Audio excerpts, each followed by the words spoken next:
Okay, so this is the Excel book that I follow, and this Excel book is module wise. So basics is nothing but first we'll discuss about licensing information, and later we create the company structure.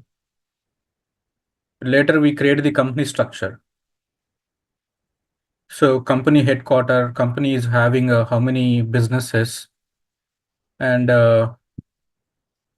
how many facilities the company is having. Okay, so all those we need to create in the application. And this module where we create and maintain our items, the products. Suppose if you take tech lead site, if you are implementing for tech lead site, what are the products? My products are supply chain, financials, human capital management, technical, because I'm selling these courses to my customers. So you are my customer, right? You are my customer, right? I am your Yes. Organization. supplier. I am your supplier. We are all in the supply chain transaction. You are my customer and I'm your supplier. For you, it's a purchase order. For me, it's a sales order. You are purchasing supply chain course from me, and I'm selling supply chain course to you, supply chain product to you. So we are in the supply chain transaction only. So in this module, we are going to configure the client products. It could be client may be offering service also. So that we configure under this module. And in this module, under inventory module, we maintain the stock. So we receive the stock into inventory, and we ship the stock to the customer from inventory. So this is where we maintain the stock. And this is order management. Okay, where we take the customer sales orders. And also we validate whether the customer is having the credit limit or not. Credit limit. Suppose if you take an example of a credit card, every credit card, nothing but the bank is going to provide you a credit limit. Okay. So your purchases should be below to that credit limit only, right? So when you receive any sales order from the customer, you can also cross check whether that sales order is able to fulfill or not, whether the customer is having the credit availability or not, you can verify. Okay. So all those things we do it under order management module. And under pricing, we configure selling prices. Suppose if you take supply chain course cost is 25,000. So that product selling price is 25,000. That we need to configure here. What are the client items or products or services, and what is the selling price of them? We need to configure under the pricing module. Okay. And there is a different type of pricing scenarios are there. So this is these different pricing scenarios from different business cases, different use cases. Suppose if you take for one of the client, this is a pricing use case for one of the client. Price is same for all customers. Price is same for all customers. This is one use case. Suppose for my business, suppose if you take TechLead site, supply chain cost is 25,000. It is same for all customers. That's my business. According to my business, according to my use case, price is same for all customers. Suppose if you take this, the second situation, we are classifying the customers. Directly we can sell to end customer, or the customer may be a special customer, or the customer may be a distributor, or customer may be our company employee. What is the difference between end customer and special customer? The best example is Amazon membership. If you don't have an Amazon membership, you are normal customer. But if you're having Amazon Prime membership, you are a special customer.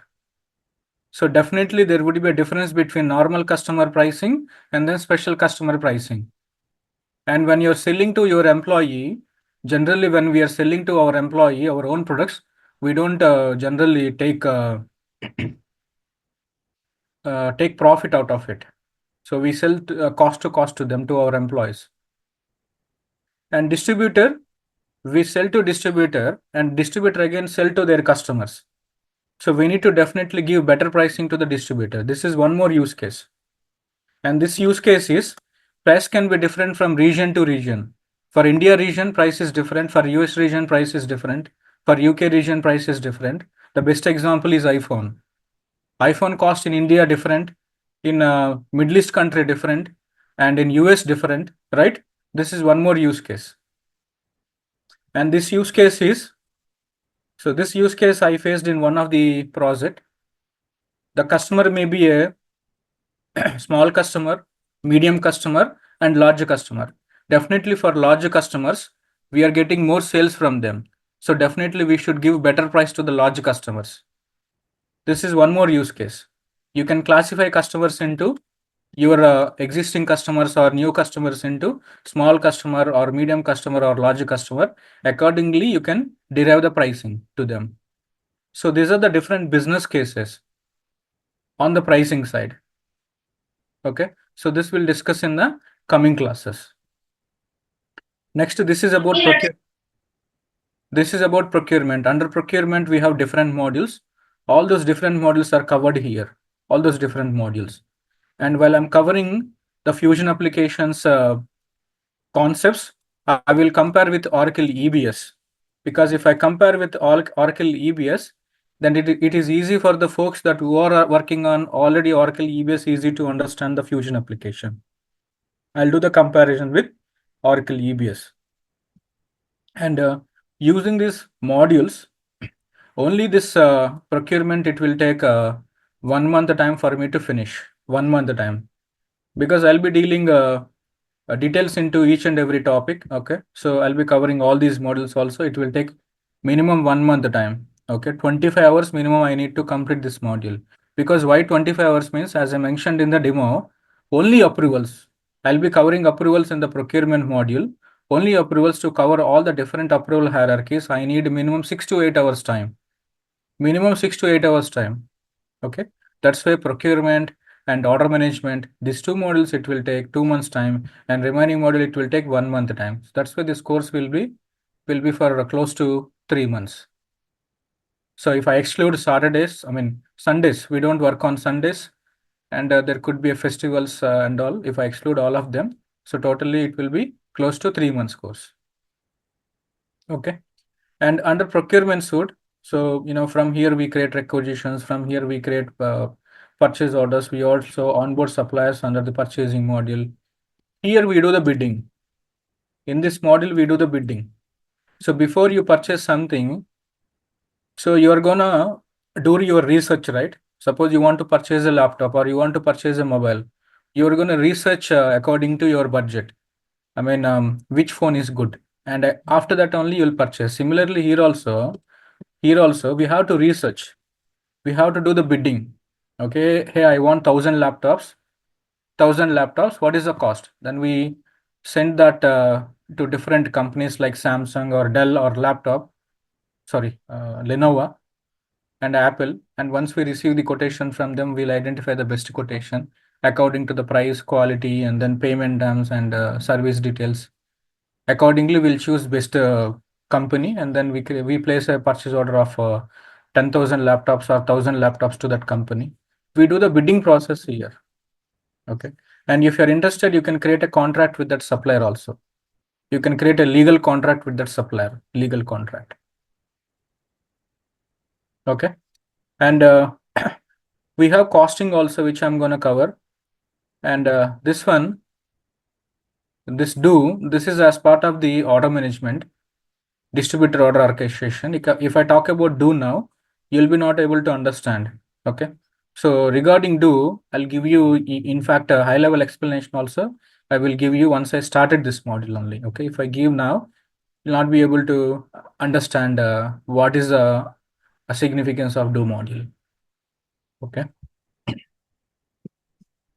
and so this is the bulk upload. If you see the first sheet, bulk upload.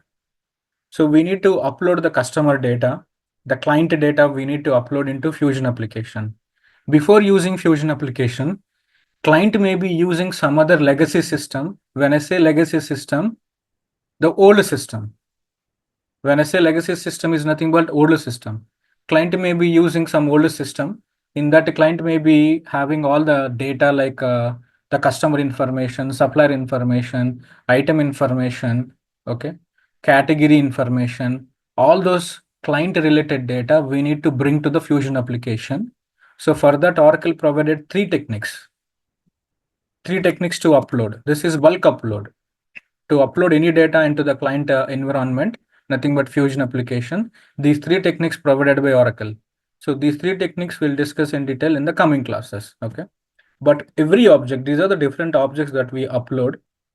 These are the different objects that we upload. For every object, okay, what option is available? For this object, all the three options are available.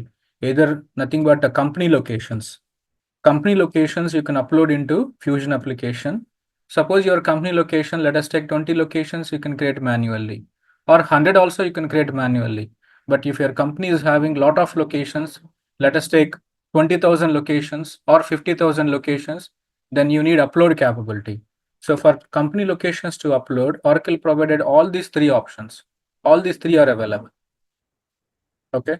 And if you take items, to upload company items, which technique is available? Out of all these three, which technique is available? Only FBDA. Only FBDA is available. Okay. So for every object, which technique is available and what is the process of uploading the data using these three techniques, I'll cover in the coming classes. Okay. So I want all of you to carry. So you have to think like you are attending a classroom training. If you're attending a classroom training, how disciplined you're going to sit in front of your your board. Similarly, I'm expecting everyone to don't take classes by sleeping on the bed. Okay. Don't take classes by sleeping on the bed or completely relaxing on your sofa. Don't take classes like that. Please sit properly and then put your complete focus on the class for every day. 60 minutes complete focus should be with me, and also carry pen and book also with you. Carry pen and book, okay, and note down the running notes.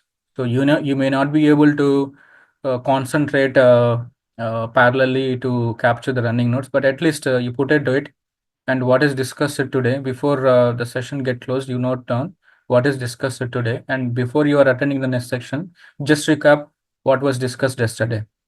Okay. So please try to maintain all these habits again. I know you are done with your academics, but so learning is a never-ending curve. So you still feel you are a student, and you should turn yourself as a student and then gain the knowledge. Okay. And one more important thing is, please do not use mobile. Please do not use mobile. Okay, mobile is a main distraction. So don't use LinkedIn or Instagram or Snapchat. Okay, so just turn off your mobile. In fact, don't lift any calls also until it is important. So if you're in a class, will you be lifting the calls? No, right? Will you be using a mobile if you're in a classroom training? No, right? So consider like you are in a classroom training and maintain the discipline. Okay. So if you think you wanted to upskill yourself, and if you wanted to take this opportunity as your career settlement, you should be serious towards yourself. Okay, I'm committed. I'm serious. But how about you? If you're needs not serious, nobody can change you.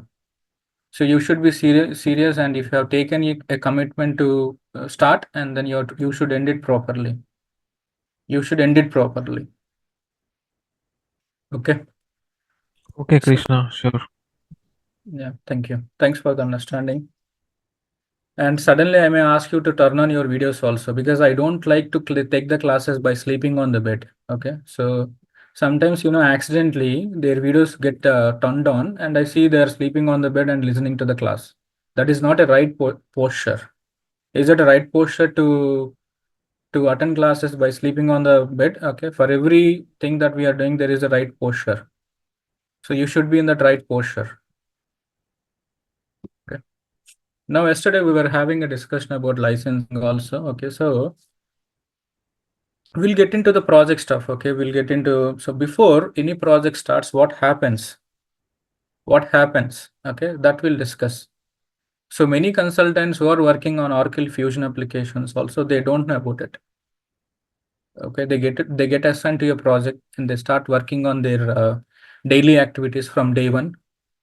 But before any project starts, what happens? Before the project start, what happens? What is the need actually? Okay. Suppose yesterday I told you, okay, so if you're having a small retail shop, or if you're having a business, you're going to maintain a register or a book. But in the register or book, what is the proof? What is the proof? Okay, so why you're implementing ERP application? Because ERP application, it's a system. Okay, so if you're maintaining your all complete business transactions and you are not able to, update or modify. Okay, so just to bluff the government, just to bluff the government. Suppose you can show a dummy turnover. If you are maintaining a business in a register, you can show a dummy turnover, and that dummy turnover is considered by the government. No, right? You should maintain a application. You should maintain an application, and in the application, you have to follow all the compliances, all the procedures, approvals, and then process. And then later, if you show your company turnover to any government, then government is going to cross check, whether those are valid transactions or not, and they will get audit your company. And then later, if you think you want to put your company into the stock listing, okay, then you're eligible for that.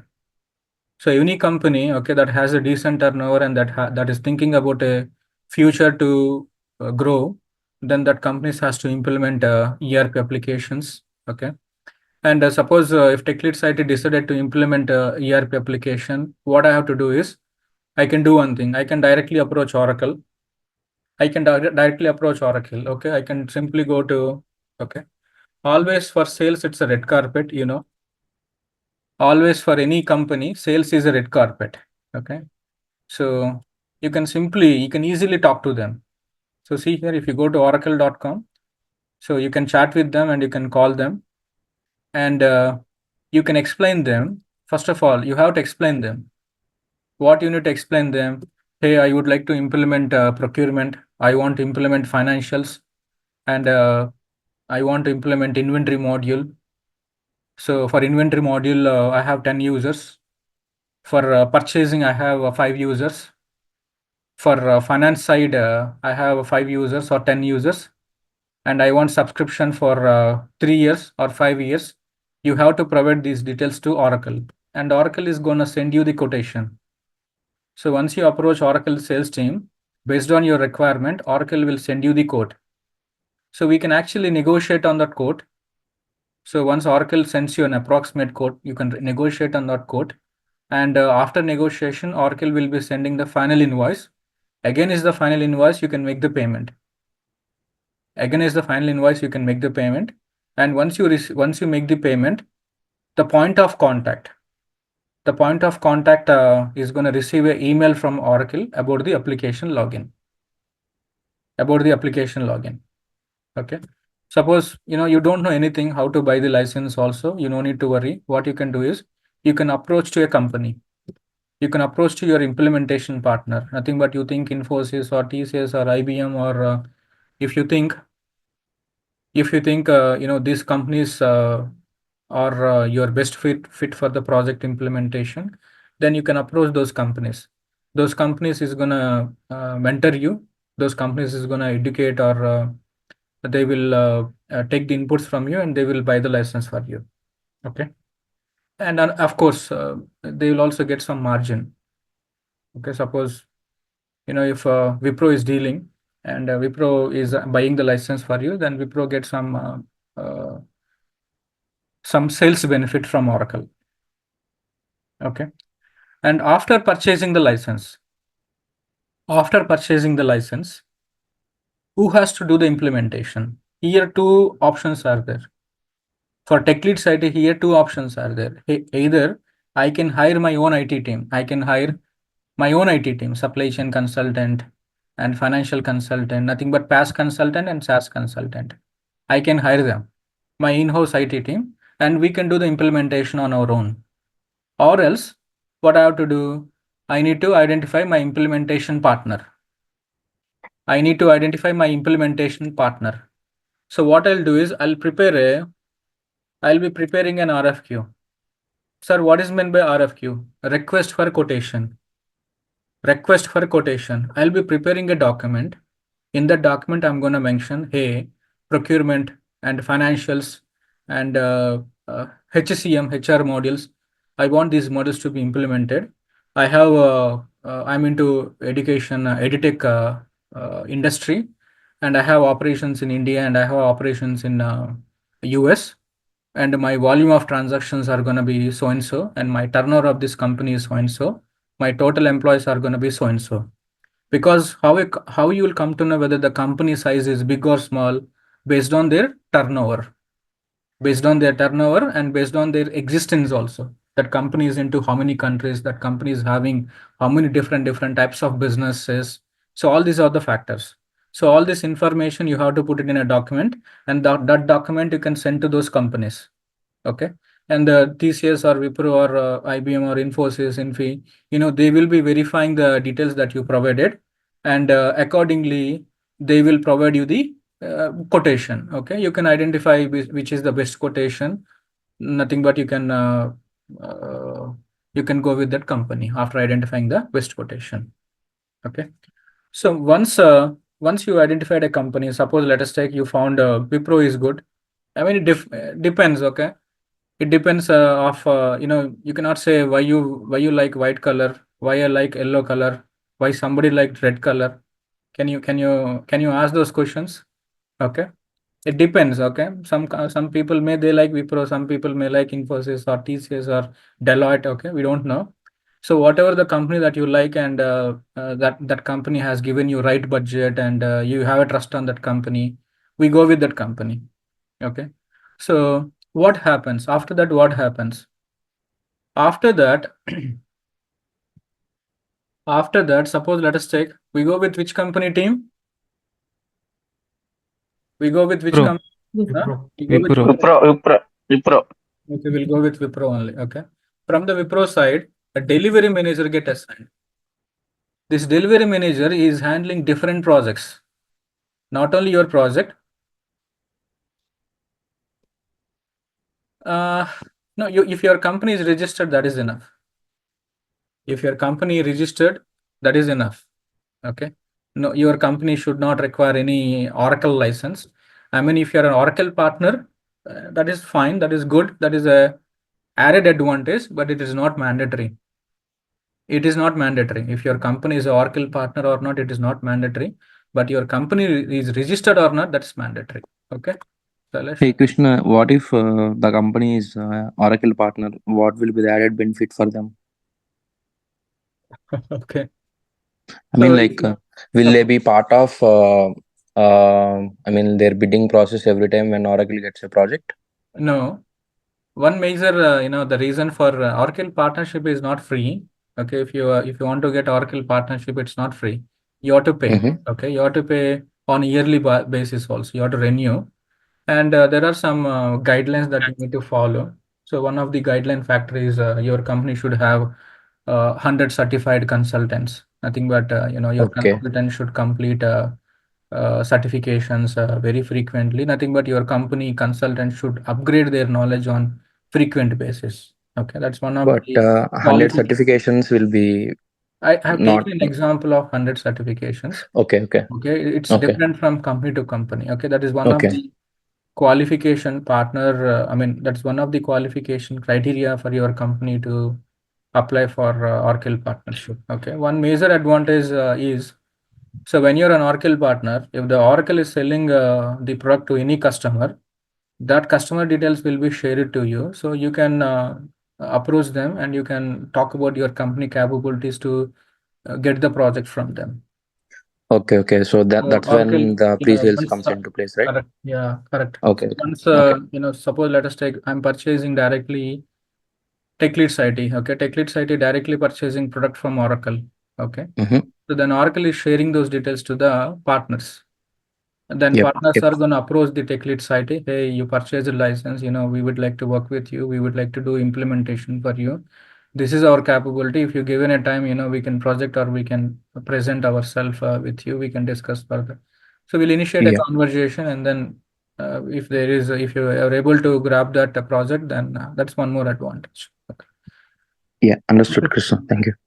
So first, a delivery manager get assigned. A delivery manager. After that, a project manager get assigned. Project manager is dedicated to your project. Project manager is dedicated to your project, but whereas delivery manager is handling different accounts, different projects. Freshers, beginners, non-IT people, if you come across any word that I used, if you're not able to understand any technical word, note it down and ask me. Okay.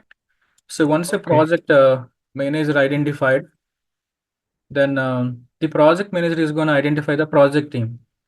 How many consultants are required to complete this project? It depends upon different factors. Okay.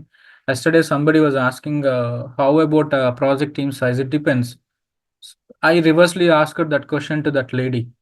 The reverse question I asked, suppose house construction. Suppose let us take house construction. So to construct a house, how many labors are required? If I ask that question to you, what is your answer? For a house construction, how many labors are required? If I ask you that question, what is Depending on the time, Huh? delivery time, Based on depending on the size delivery of time. the Area and floors. Based on the area, based on the Based on the requirement. and based on the timelines, whether you want that to be completed, if you're having relaxing timelines, 2 years, 3 years, or maybe, so it depends. Okay, right? There are a lot of factors are there. So based on that factors, project team, it could be 5 members or 10 members or maybe 50 members or maybe 500 members also your project team. It depends on that. Okay. But I'll tell you averagely, approximately, to construct a 10 floor house for 400 square yards, how much time it will take? I will tell you. Similarly, here also, I will take one project size example. For that project size, how much time it will take to implement, I'll tell you. Okay. To get a rough idea, a rough, approximate estimation about the project side, I will take one example and I'll explain you. Okay. Okay. So in a project, and SaaS consultant, PaaS consultant, and IaaS consultant. IaaS consultant, who is managing our server? In case of Oracle Fusion, we manage our server? No, right? No IaaS consultant in the project. Okay. Only PaaS consultant and SaaS consultant. PaaS consultant means technical consultant developer, and a SaaS consultant means functional consultant. What these people are going to do? Okay, these people are going to what this PaaS consultant is going to do, PaaS consultant is going to develop the reports, right? Major work, developing the reports and developing the integrations also, and handling the data migration also. What is data migration? What was example that I've given yesterday? Bought migrating no mobile data and from one older Old version to newer version. Yeah, old newer application to the new application. New. Nothing but from the legacy system to the Fusion application. Yes. Yeah. Okay.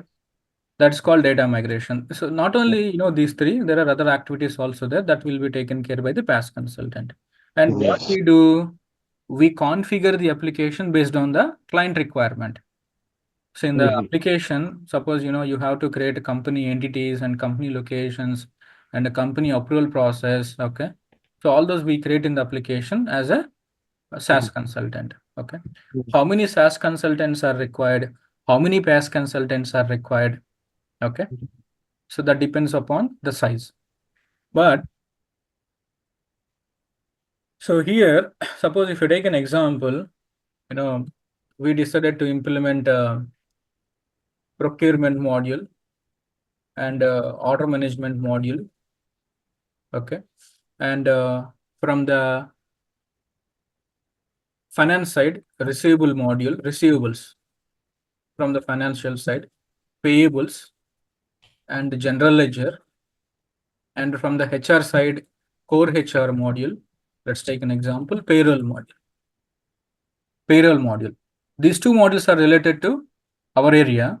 These two modules are related to these three. These three modules are related to Finance.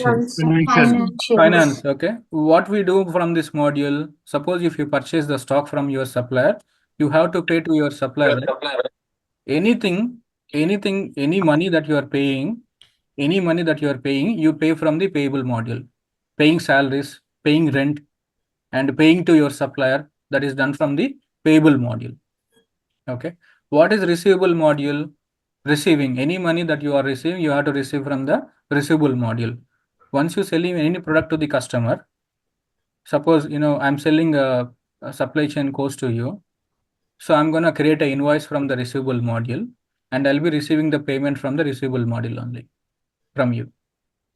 So general ledger is basically all your company financial transactions are posted under general ledger. Okay. And core HR, here we hire our employees, and here we run the payroll for them. You have to give the salaries to them, right? These two are HCM module, human capital management. HCM stands for human capital management. HR modules. These are financial modules. These are our modules. Suppose if you have all these modules to be implemented, minimum to minimum, one SCM consultant, one finance consultant, one financial consultant, and one HCM consultant is required. One SCM consultant will handle these two modules, and one finance consultant is going to handle these three modules, and one HCM consultant, nothing but SaaS consultant. I'm talking about SaaS consultant. I'm talking about SaaS consultant, functional consultant. So at least minimum one person is required. So here, how many more people required? It depends upon the volume. The volume, nothing but if the company size is turnover is really more, and they have a lot of transactions, and also you want to do implementation in multiple countries. Suppose if the client is into India and then US and then UK, totally you have to do implementation for how many countries? 3 countries. So based on this also, here you'll be identifying the project team size. Suppose example, if I consider only this one, this is one of the project example that I handled. This is one of the project example. Okay, for one country.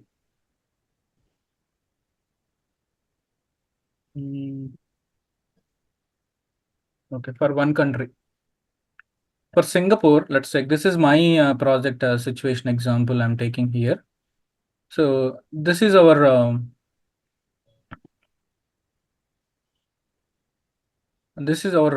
modules. These are the modules that are in scope. Okay, what are all the modules? Supply chain and financials, right? Supply chain and financials, huh? Yes. These are the modules, and that company in Singapore operation in Singapore.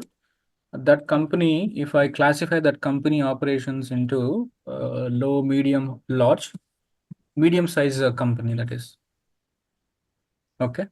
Medium size, I mean, company in US, it is big, but in Singapore, it's medium sized company. The turnover, the volume of transactions, it is medium company. For a medium company to implement all these modules, we did in 8 months. We completed implementation in 8 months by having 2 supply chain consultants, 2 financial consultants, and what about PaaS? We need PaaS also, right? We need PaaS also, okay? And 2 PaaS consultants, nothing but 2 technical consultants. So these fellows are basically generic. They're not model specific. PaaS consultants, nothing but technical consultants are generic, not like the SaaS consultants. SaaS consultants are model specific. So to complete a medium-sized project implementation for these modules, we completed in 8 months. We completed in 8 months by having 2 SCM consultants, 2 financial consultants, and 2 technical consultants, and 1 project manager,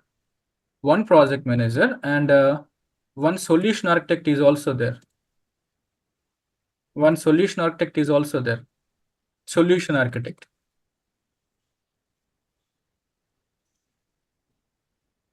But basically,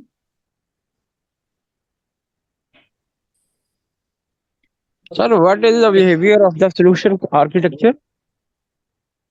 that is also that is low only. Okay. So we Okay. don't have much customs and everything. So solution architect, this guy is also part-time guy, not a full-time guy. Okay. Part-time. Okay, not a full-time guy, only part-time. Right. This is a project size, and here, if you ask me the experience of these people to handle this project, if you ask me the experience of people, so myself, I handled from on-site, and I was having 15 plus years of experience that time. I think 14, I think maybe 14 years. Okay, I'm from on-site. I've been given a offshore consultant. What is meant by offshore? What is meant by on-site? I traveled to Singapore. I traveled to Singapore. I was there in Singapore for 6 months. Okay, I handled the project from the Singapore only. Okay, I'm an on-site consultant, and one finance guy also traveled along with me. That guy is also on-site consultant. He is having I think 16 plus years of experience at that point of time. Okay, we have one offshore consultant having a 6 plus years of experience, and I remember we have one junior also. Let me put the junior also here. Junior offshore guy. Okay, so we have a 2 plus candidate also here. Understood, team? Yes. Yes. Okay, and then these past consultants, one lead is there. One lead. Okay, that lead experience is they're from offshore only. They're all from offshore. Offshore lead having